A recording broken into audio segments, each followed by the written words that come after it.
રીઢા ગુનેગારોને ઝડપી પાડવા કેટલીકવાર ખાખી વેશ પલટાનો પણ સહારો લેતી હોય છે અને ખાખી કંઈક આવ્યા જ બહુરૂપ ધારણ કરીને ઝડપી પાડ્યો છે ગાંજાના વોન્ટેડ આરોપીને। જ્યાં વાત વડોદરાની કે જ્યાં ફરાર ગાંજાના આરોપીને ઝડપી પાડવા માટે એસઓજીના પોલીસ કર્મીઓ બહુરૂપી બન્યા। આરોપીને પોલીસની હાજરીની ગંધ ન આવે એ માટે એસઓજીના પોલીસ કર્મીઓ અલગ અલગ રૂપ ધારણ કર્યા।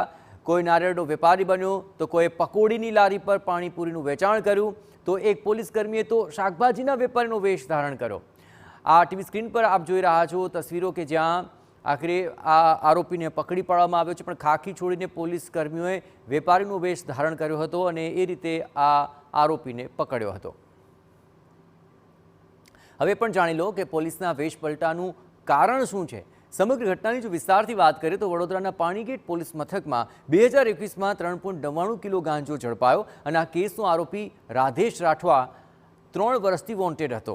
એસઓજીને બાતમી મળી હતી કે રાધેશ નસવાડીમાં ખરીદી કરવા આવવાનો છે। બસ પોલીસે રાધેશને ઝડપી પાડવા માટે આ છટકું ગોઠવ્યું અને ધારણ કર્યો વેશ પલટો। વેપારનો વેશ ધારણ કરીને 3 દિવસ એસઓજીના જવાનોએ અહીં વોચ રાખી અને ખરીદી કરવા આવતા જ રાધેશ રાઠવાને ઝડપી લીધો। આમ ફિલ્મી ઢબે પોલીસે વેશ પલટો કરીને વોન્ટેડ આરોપીને ઝડપી પાડવામાં સફળતા મેળવી છે।